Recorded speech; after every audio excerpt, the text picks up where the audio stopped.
वंदे मातरम बच्चों, आज हम पढ़ रहे हैं कक्षा 8 में विषय हिंदी में अध्याय 5 चिट्ठियों की अनूठी दुनिया।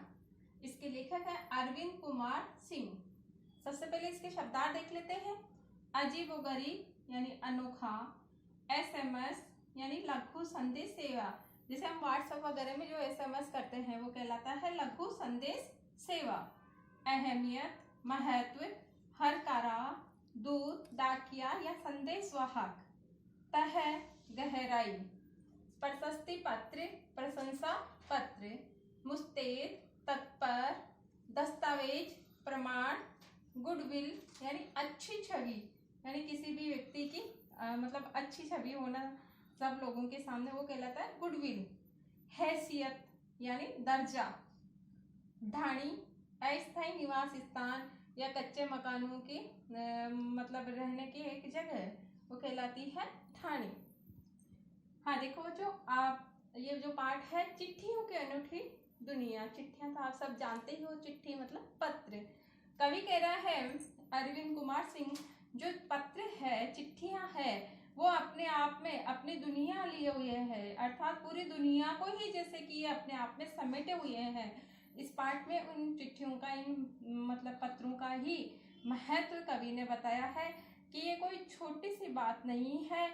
जो पत्र है वो आज सारी दुनिया को एक करके रखे हुए हैं। और आज हमारे पास देखिए SMS वगैरह जो मतलब फोन है, मोबाइल है, ये सब चीजें उस समय नहीं थी। पहले हरकार आता था, चिट्ठी लेकर आता था दूत या डाकिया, वो ही सबके समाचार एक दूसरे के देते थे, यहाँ से वहाँ संदेश ले जाता था।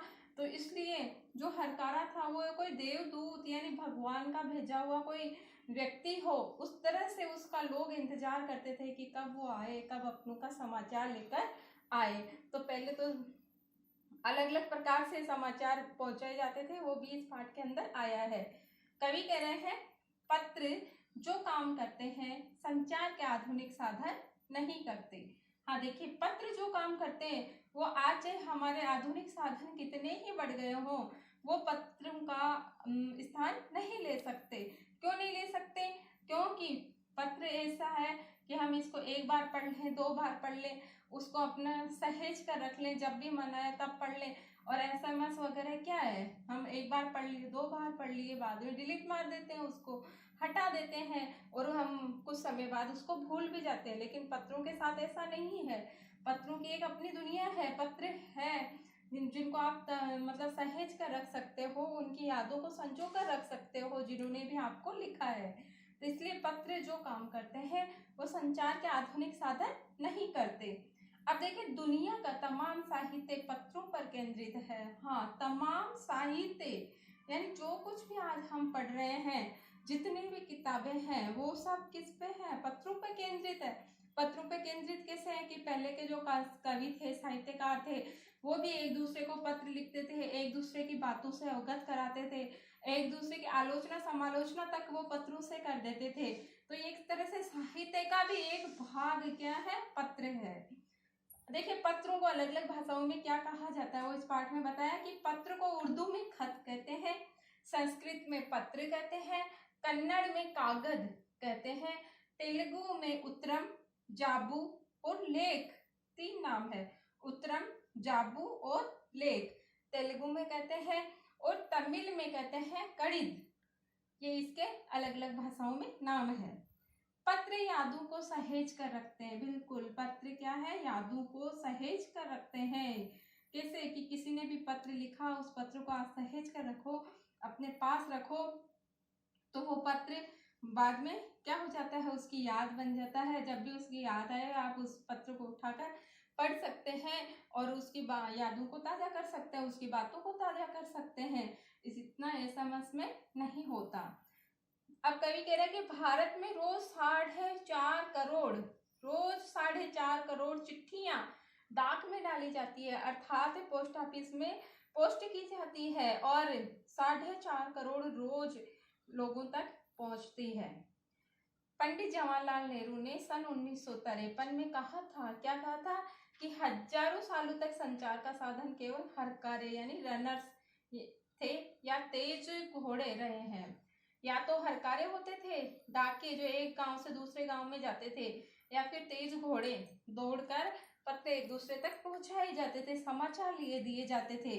उसके बाद पहिए आए, उसके बाद पहिए का आविष्कार हो गया, और पहिए के आविष्कार के बाद में क्या हुआ, रेलवे का आविष्कार हुआ।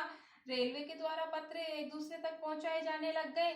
उसके बाद में तार, सब रेलवे से भी ज्यादा जो था वो तार था, तार पहुंचाए जाते थे। तार से रेलवे से भी तेज गति से संवाद पहुंचाने का सिलसिला शुरू किया।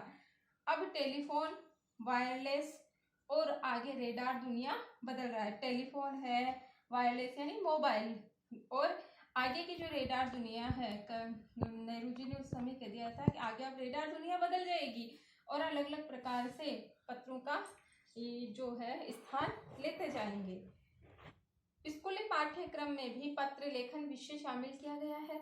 हाँ, स्कूली पाठ्यक्रम में देखिए, आज हम मतलब छोटी क्लास से ही हम आगे बड़ी क्लासों में जाएंगे, आप तब तक आप स्कूली पाठ्यक्रम में पत्र लेखन सीखते जाएंगे। छोटी क्लास में छोटे लेवल तक आता है, बड़ी क्लास में उस लेवल तक आपके पत्र लेखन आता है, तो स्कूली पाठ्यक्रम में शामिल किया गया है। विश्व डाक संघ की तरफ से 1972 से पत्र लेखन प्रतियोगिता आयोजित की गई है। 1972 से ही जो विश्व डाक संघ है वो पत्र लेखन प्रतियोगिता भी हर साल आयोजित करवाता है।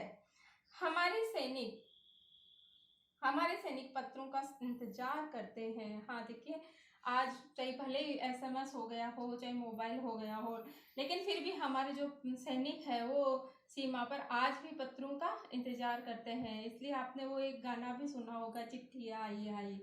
तो ये चिट्ठी वही है कि हमारे सैनिक इंतजार करते हैं अपने समाचार लेने का, अपने परिवार वालों से के समाचार लेने का।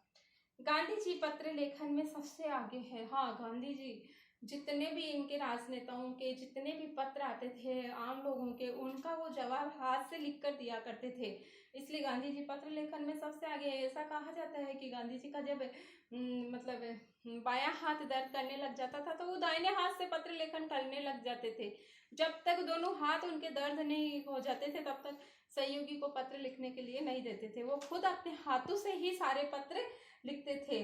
और इन्होंने मतलब जैसे वो रविन्द्रनाथ टैगोर को भी पत्र लिखे थे, तो उनका जो टैगोर जी को जो पत्र लिखे थे उन्होंने उसका भी 1915 से 1941 तक जो बीच में पत्र लिखे वो महात्मा और कवि के नाम से आज भी उपलब्ध है। उनके पत्र महात्मा और कवि नामक किताब में, जो उन्होंने आपस में एक दूसरे को 1915 से लेकर 1941 तक जो पत्र लिखे थे। और देखिए बहुत सारी किताबें भी आज पत्रों पर छप चुकी है, बहुत सारी मतलब यादें हैं वो उन पत्रों के माध्यम से संजोकर आज भी उनके बारे में हमें जानकारी देती है। तो इसलिए कहा गया है कि चिट्ठी पहुंचाने वाला डाकिया देवदूत से कम नहीं होता था उस समय, जबकि आज हम SMS WhatsApp चाहे कितना ही कर ले, लेकिन पत्रों का अपनी जगह अलग ही महत्व है। यही कवि ने इस पाठ में बताया है, चिट्ठियों की अनूठी दुनिया।